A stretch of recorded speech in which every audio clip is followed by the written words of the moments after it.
भगवान विष्णु, जिन्हें हिंदू धर्म में परम पूज्य माना गया है और उन्हें सृष्टि के पालनकर्ता के रूप में जाना जाता है, उन्होंने पृथ्वी पर लोक कल्याण के लिए अनेक अवतार लिए हैं। उन्हीं अवतारों में से एक है कृष्ण अवतार। श्री कृष्ण के रूप में उन्होंने बहुत सी लीलाएं रची हैं। उनमें से एक लीला थी इस संसार को प्रेम का सही अर्थ बताना। जब भी इस संसार में प्रेम की बात होती है, राधा रानी का नाम अपने आप ही श्री कृष्ण के नाम के साथ जुड़ जाता है और वे कहलाते हैं राधा कृष्ण।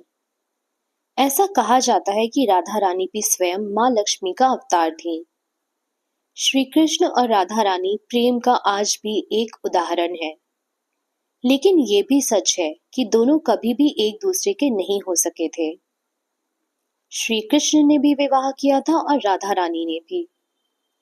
श्री कृष्ण का विवाह रुक्मणी से हुआ था और वहीं राधा रानी का विवाह उनके बाल सखा अयन से हुआ था।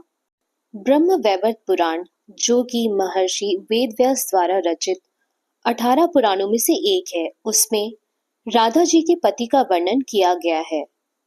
कथा के अनुसार राधा रानी के पति अयन बरसाना के महापंडित उग्रपद के पुत्र थे। उग्रपद राधा जी के पिता ब्रजभान के परम मित्र थे। एक बार किसी यज्ञ में उग्रपद ने ब्रजभान का बहुत सहयोग किया था, जिसके कारण उन्हें यह वर मिला था कि वे जीवन में एक बार कभी भी ब्रजभान से जो भी मांगेंगे उन्हें मिल जाएगा। अपने इसी वर को याद दिलाकर महापंडित उग्रपद ने ब्रजभान के सामने राधा जी से अपने पुत्र अयन के लिए विवाह का प्रस्ताव रखा था। अयन बचपन से ही राधा रानी से विवाह करना चाहता था और इसके पीछे दो कारण थे। पहला, अयन बरसाना का भावी राजा बनना चाहता था। दूसरा, वह श्री कृष्ण से बहुत ईर्ष्या रखता था। अयन ने श्री कृष्ण और राधा जी को अलग करने का हर संभव प्रयास किया, किंतु वह हर बार विफल हुआ। राधा जी और अयन का विवाह केवल उनके पिता उग्रपद को मिले वचन के कारण ही हुआ था, किंतु विवाह के बाद भी अयन कभी भी राधा जी को हाथ तक नहीं लगा सका। दरअसल विवाह होने के बाद भी राधा जी और श्री कृष्ण आपस में मिलते रहते थे और इस बात से परेशान होकर अयन ने राधा जी पर पति होने का अधिकार जताने की कोशिश की।